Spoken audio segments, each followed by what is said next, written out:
کون تھا جو اس کے پیچھے احکامات جاری کر رہا تھا، کون تھا جو ان سارے معاملات کو پیچھے سے مینیج کر رہا تھا؟ وہ رانا ثناءاللہ تھے، وہ شہباز شریف تھے، وہ حمزہ شہباز تھے، وہ عطا تارڑ تھے۔ تو اس پر اب 6 اکتوبر کو عدالت نے جو رپورٹ ہے وہ طلب کر لی، اور عدالت کی طرف سے یہ کہا گیا ہے کہ آپ ان ساری چیزوں کا جواب دیں۔ اب یہ آئین اور قانون کے مطابق جواب دیا جائے گا، اور اس کے بعد پھر عدالت اس پر سماعت کرے گی، اور عدالت نے 6 اکتوبر کے لیے اس کیس کی سماعت کو ملتوی کیا ہے۔ جبکہ جو دوسرا کیس تھا وہ جسٹس شاہد وحید صاحب کے پاس ہے۔ جسٹس شاہد وحید صاحب، میں نے آپ کو بتایا تھا، یہ وہ دبنگ جج ہیں جنہوں نے فیصلہ دیا تھا جب پاکستان تحریک انصاف کی طرف سے جو 5 ممبران تھے پنجاب اسمبلی کے، جو مخصوص نشستوں پر تھے اور ان کا نہیں جاری کیا جا رہا تھا نوٹیفیکیشن، اور یہ نوٹیفیکیشن جاری بیسیکلی کرنا تھا جو الیکشن کمیشن نے، اور الیکشن کمیشن بدنیتی کا مظاہرہ کر رہا تھا، اور الیکشن کمیشن کس کو فائدہ دے رہا تھا؟ الیکشن کمیشن فائدہ پہنچا رہا تھا حمزہ شہباز کو۔ اس وقت جسٹس شاہد وحید صاحب نے یہ فیصلہ دیا تھا، اور ان کے فیصلے کے بعد جاری کیے گئے تھے، جو بعد میں پھر پاکستان تحریک انصاف کی جو گنتی تھی اس میں وہ شامل ہوئے تھے۔ جسٹس شاہد وحید صاحب کے پاس یہ درخواست تھی، درخواست میں یہ موقف اپنایا گیا کہ 2019 کا اپنا نوٹیفیکیشن ہے پیمرا کا کہ وہ کسی اشتہاری کا خطاب نہیں چلائیں گے، اس کو لائیو نشر نہیں کیا جائے گا، اس کا انٹرویو نہیں چلایا جائے گا۔ ماضی میں اسحاق ڈار کے انٹرویو بھی چلتے رہے، نواز شریف کے بھی حال ہی میں جو انٹرویو اور ان کا خطاب چلایا گیا، اور وہ خطاب باقاعدہ پاکستان ٹیلی ویژن پہ، سرکاری ٹی وی پہ چلایا گیا ہے۔ تو جب یہ ساری چیزیں ہیں تو یا تو پیمرا بتا دے کہ انہوں نے کوئی نیا نوٹیفیکیشن نکال دیا ہے، یا انہوں نے جو سپریم کورٹ اور ہائی کورٹ کے فیصلے ہیں ان کے برعکس جا کے کوئی پرمیشن دی ہے نواز شریف کو، کوئی اسپیشل پرمیشن ہے جو نواز شریف کو دی گئی ہے۔ تو یہ ساری چیزیں بتائی جائیں تاکہ ہمیں پتہ چلے کہ کوئی نیا نوٹیفیکیشن آیا ہے، کیا ہوا ہے۔ جسٹس شاہد وحید صاحب نے اس کے اوپر سماعت کی ہے، اور جسٹس شاہد وحید صاحب کی عدالت میں اشتہاری ملزمان کی تقاریر کے حوالے سے درخواست گزار نے عدالت میں کہا کہ پیمرا نے 2019 میں اشتہاری اور سزا یافتہ ملزمان کے ٹی وی پر آنے پر پابندی عائد کی تھی، مگر نواز شریف اور اسحاق ڈار کی تقاریر اور پریس کانفرنس ٹی وی پر دکھائی جا رہی ہے۔ پیمرا اپنی احکامات کی خلاف ورزی کر رہا ہے، عدالت پیمرا کو اشتہاری ملزمان کی تقاریر نشر کرنے پر پابندی عائد کرے۔ اب آپ جانتے ہیں کہ اسحاق ڈار کی حد تک ویسے وہ اشتہاری کی جو کارروائی تھی وہ ختم کر دی ہے، ان کے خلاف جو وارنٹ گرفتاری تھے وہ سسپینڈ کر دیے گئے ہیں۔ نواز شریف بھی پاکستان جو حالات نظر آتے ہیں، نواز شریف بھی واپس آ جائیں گے، ان کے خلاف بھی اشتہاری ہونے کی جو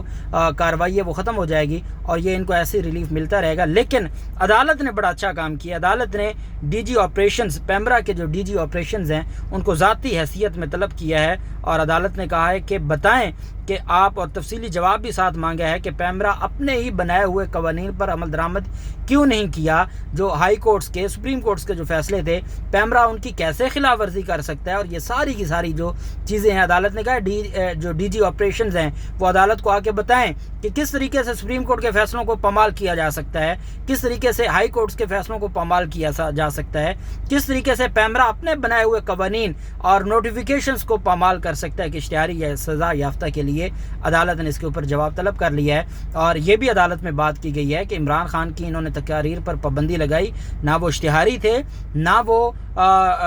دوسری طرف کوئی مفرور یا سزا یافتہ تھے، جبکہ جو سزا یافتہ ہیں ان کی تقاریر چلائی جاتی ہیں، اور عدالت کو بتایا گیا کہ عمران خان کی تقریر جو ڈیلے میکینزم ہے وہ نہ چلانے پر 2 ٹی وی چینلز کے انہوں نے این او سی منسوخ کیے، لیکن جہاں پر نواز شریف کی باری آتی ہے تو وہاں پر ان کی بدنیتی دیکھیں کہ انہوں نے بدنیتی سے اس کو نہیں دکھایا، اور یہ بڑا اس کی جو تقریر ہے اس کو لائیو دکھایا ہے سرکاری ٹی وی پر بھی، اور یہ بدنیتی ہے، اور اس بنیاد پہ لاہور ہائی کورٹ نے پھر ذاتی حیثیت میں ڈی جی کو طلب کیا ہے، کیونکہ لاہور ہائی کورٹ پہلے بھی احکامات جاری کر چکی تھی، اور اس حوالے سے جو پیمرا ہے وہ کوئی دھیان نہیں دے رہا تھا۔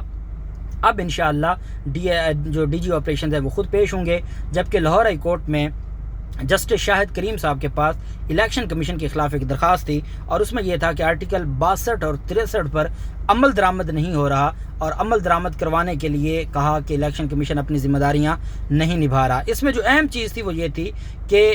درخواست میں الیکشن کمیشن اور وفاقی حکومت کو فریق بنایا گیا تھا، اور یہ کہا گیا تھا کہ انفارمیشن کمیشن کو لکھا گیا کہ انفارمیشن کمیشن کو ہم نے درخواست دی، انفارمیشن کمیشن نے الیکشن کمیشن کو لکھا کہ جتنے بھی ممبران اسمبلی ہیں ان میں جو کرمنلز ہیں، جو ریکارڈ یافتہ ہیں، جن کے خلاف ایف آئی آر ہے، جن کے خلاف کوئی نیب کا ریفرنس ہے، کوئی محکمہ اینٹی کرپشن کی کوئی ایف آئی آر ہے، جو ایف آئی اے کا کوئی مقدمہ ہے، ساری تفصیلات جو درخواست گزار ہیں ان کو دیں۔ کہتے ہیں ہم الیکشن کمیشن کے پاس گئے، الیکشن کمیشن جو ممبران اسمبلی ہیں ان کی جو ریکارڈ ہے، کرائم ریکارڈ یا جو کیسز کا ریکارڈ ہے وہ دینے کو راضی نہیں ہے، تیار نہیں ہے، جبکہ اس کی ذمہ داری ہے کہ 62-63 پر عمل درآمد کروائے، وہ ریکارڈ ہمارے پاس آئے اور پھر ہم عدالتوں میں جائیں اور ہم بتا سکیں کہ فلاں ممبران اسمبلی جو ممبر اسمبلی ہے وہ غیر قانونی طریقے سے عہدے پر بیٹھا ہے۔ جب ایک جس کو 5 دن کی سزا ہو جائے یا جس کے خلاف FIR ہو جائے وہ ایک کانسٹیبل نہیں رہ سکتا، تو یہاں جس کے خلاف 3 نیب ریفرنسز ہوں، منی لانڈرنگ کے کیسز ہوں، دہشت گردی کے مقدمات ہوں، منشیات کے مقدمات ہوں، وہ وزیر اعظم، وزیر خزانہ یا وزیر داخلہ کیسے بن سکتا ہے؟ یہ بات آج بھی لاہور ہائی کورٹ میں کی گئی اور عدالت کو کہا کہ جو بھی نمائندہ الیکشن کمیشن میں حصہ لے وہ پہلے اپنا جو کلیئرنس سرٹیفکیٹ ہے وہ جمع کروائے کہ کیا اس کے خلاف کوئی مقدمہ تو نہیں ہے، کیا وہ ریکارڈ یافتہ تو نہیں ہے۔ فوجداری کرمنل ریکارڈ تمام سیاسی جماعتیں اپنی پارٹی ویب سائٹ پر بھی اویزا کریں، اور ساتھ عدالت کو یہ بھی کہا کہ یہ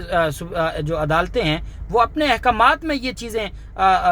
جو الیکشن کمیشن ہے وہ اپنی ویب سائٹ پہ یہ جاری کرے اور دنیا کو بتائے کہ ہمارے جو نمائندے ہیں یا ممبران ہیں وہ کس طریقے سے کرمنلز ہیں، کس طریقے سے وہ کرپٹ ہیں، اشتہاری ہیں۔ جب آپ نے ان کو عہدے دینے ہیں تو پھر آپ کو ان کی جو تفصیلات ہیں وہ اپنی ویب سائٹ پر جاری کرنے پہ کیوں تکلیف ہے، کیوں آپ کو ڈر ہے، پھر کس چیز کا خوف ہے؟ پھر بتائیں دنیا کو کہ آپ کرمنلز، آپ کا وزیر اعلیٰ ہے کرمنل، آپ کا وزیر داخلہ ہے، وزیر خزانہ ہے، یہ ساری کی ساری۔ ساتھ عدالت میں کہا کہ انڈین سپریم کورٹ نے اپنے ملک میں یہ ہدایات جاری کی ہیں کہ تمام جو ممبران اسمبلی ہیں ان کا جو ریکارڈ ہے پہلے ان سے کلیئرنس سرٹیفکیٹ بھی لینا ہے اور بعد میں ان کا جو ریکارڈ ہے وہ بھی پبلک کرنا ہے تاکہ عوام کو پتہ ہو کہ میرا جو MNA ہے اس کے خلاف کتنے مقدمے ہیں، کون کون سے مقدمے ہیں۔ یہ ساری چیزیں تمام ممبران اسمبلی کا کرمنل یا کیسز کا جو ریکارڈ ہے وہ الیکشن کمیشن کی ویب سائٹ پر اویزا کیا جائے۔ عدالت نے اس پر جو اٹارنی جنرل صاحب کو طلب کر لیا ہے اور عدالت نے کہا ہے کہ اٹارنی جنرل صاحب بھی اور جو ایڈوکیٹ جنرل پنجاب ہیں اور سیکرٹری الیکشن کمیشن ہیں ان سے معاونت طلب کر لیا اور عدالت نے ان کو بلا لیا ہے۔ یہ بہت اہم کیس ہے، دیکھتے ہیں کیا ہوتا ہے۔ جو بھی تفصیلات ہوں گی آپ کے ساتھ شیئر کرتے رہیں گے۔ اللہ پاک پاکستان کا حامی و ناصر ہو۔ بہت شکریہ، اللہ حافظ، پاکستان زندہ باد۔